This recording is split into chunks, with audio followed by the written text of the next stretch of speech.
أعوذ بالله من الشيطان الرجيم.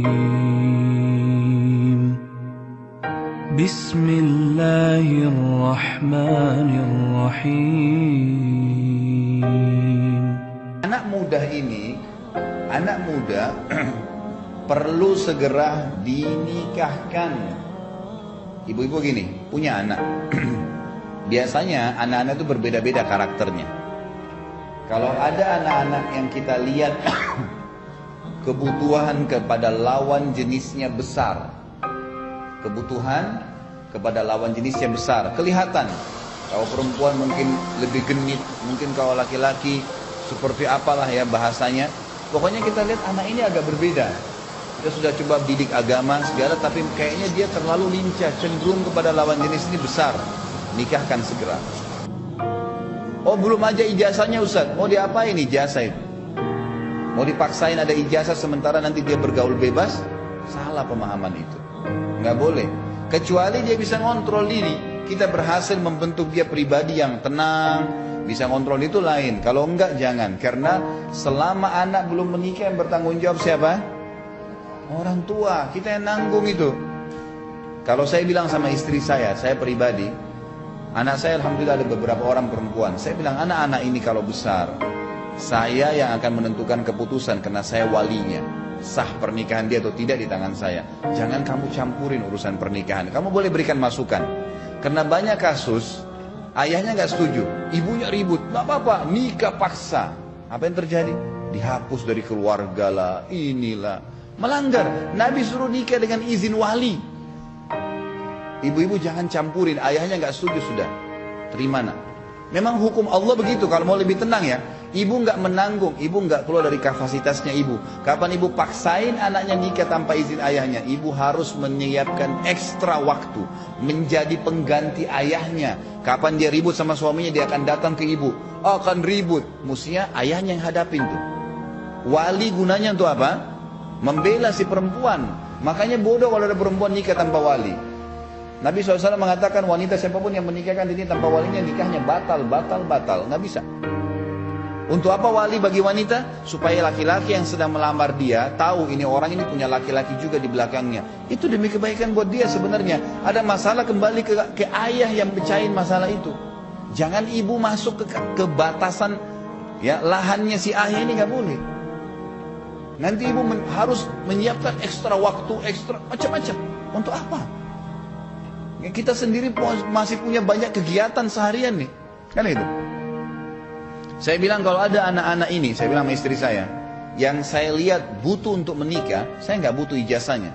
Lebih baik bagi saya pribadi. Coba ibu renungin ya. Jangan dipaksakan, bukan sebuah ini istihad saya. Saya bilang saya lebih baik mendatangkan sepiring buat anak mantu saya di atas meja saya, sehingga anak saya aman, dibandingkan saya biarkan dia bergaul bebas. Ada banyak keluhan masuk ke HP saya soalnya. Ada mahasiswa yang mengatakan, Ustaz, kami ini sudah kena fitnah di kampus, nggak bisa tahan syahwat. Ada yang terus terang bahasa sama saya laki-laki. Setiap lihat perempuan saya terganggu, akhirnya saya sering onani. Bahasanya, ini bahasa vulgar dia ya, tapi saya sampaikan agar kita paham. Ternyata ada anak-anak yang tidak bisa lagi membahasakan ke orang tuanya. Mau bicara nikah, mana bisa kau nikah? Kau mau berikan makan apa orang? Loh, subhanallah, gitu kan? Emang anda nggak bisa berikan makan anak mantunya? Sambil dibuatin program. Setelah itu program apa, diberikan modal. Tapi anak ini sudah aman, tanggung jawab kita aman. Perhatikan hadis Nabi ya. Siapa yang membina anaknya sampai menikah, baginya surga. Hadis ini artinya apa? Tugas kita sampai menikah. Jangan disembarangin gitu. Kesian loh. Kadang-kadang terutama anak laki-laki umumnya, anak perempuan biasanya masih dilepas oleh orang. Anak laki-laki dibiarin. Nanti sudah sarjana nih, umurnya sudah 25 tahun. Nanti nak, tunggu dulu punya rumah, tunggu dulu punya mobil. Ini umur berapa mau menikah? Kebutuhan biologis dia nggak bisa dibendung. Nggak bisa dibendung. Itu sudah fitrah. Ini egois nih orang tuanya seperti ini. Nggak boleh. Biarin menikah, gitu kan? Nanti sekolahnya nggak selesai. Siapa yang bilang?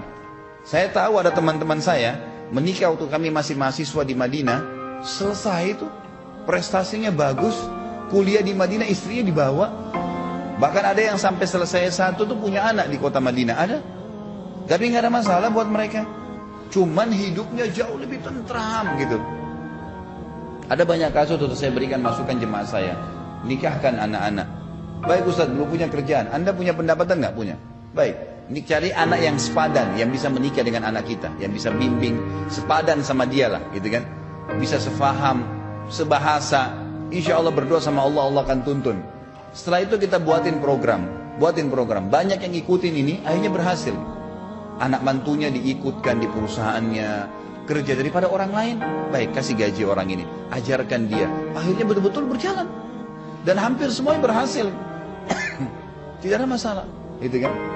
Ini kadang-kadang masalah sepele, cuman banyak mengganggu kehidupan orang dalam rumah tangganya, tapi dia tidak paham, kan gitu. Jadi menerlambatkan pernikahan anak-anak yang sudah cenderung dengan lawan jenis, perbuatan yang akan membuat banyak tambahan PR buat kita. Kita harus hati-hati, luar biasa. HP-nya belum yang telepon-teleponan, belum yang nonton film nggak benar, belum ini, karena dia tidak bisa kontrol itu. Kenapa nggak dinikahkan? Ada subhanallah orang tua berhasil menikahkan anaknya masih muda.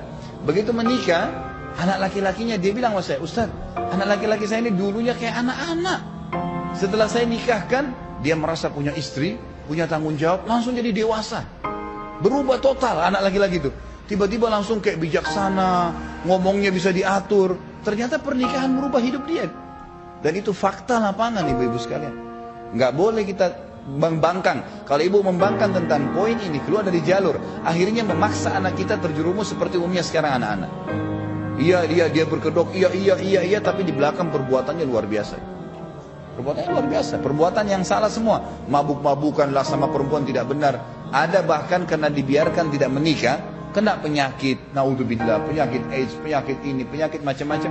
Karena dia tidak bisa kontrol dirinya. Jadi perintah Nabi SAW untuk menikahkan anak muda adalah kata rahasia perbaikan kehidupan sosial. Jenjang masyarakatnya akan baik. Sekali lagi, kalau anak kita memang bisa ngontrol, dia sampai sarjana memang dia masih tenang, kita lihat bisa kecenderungan, tidak ada masalah. Alhamdulillah gitu kan. Saya bicara ini yang sudah nggak bisa dikontrol, maka solusinya adalah pernikahan, gitu kan. Ini juga diambil daripada sabda Nabi SAW tadi, wahai sekalian anak-anak muda, generasi muda. Saya tidak bicara menikah kecil ya, saya bicara menikah muda. Beda, gitu kan. Jadi menikahkan anak-anak kita yang muda, jenjang muda tuh dari balik ke atas, gitu kan. Saya sudah kasih tadi tolok ukurnya. Ya. Jadi memang dia sudah dewasa, udah bisa membimbing, udah bisa dan segalanya itu seterusnya.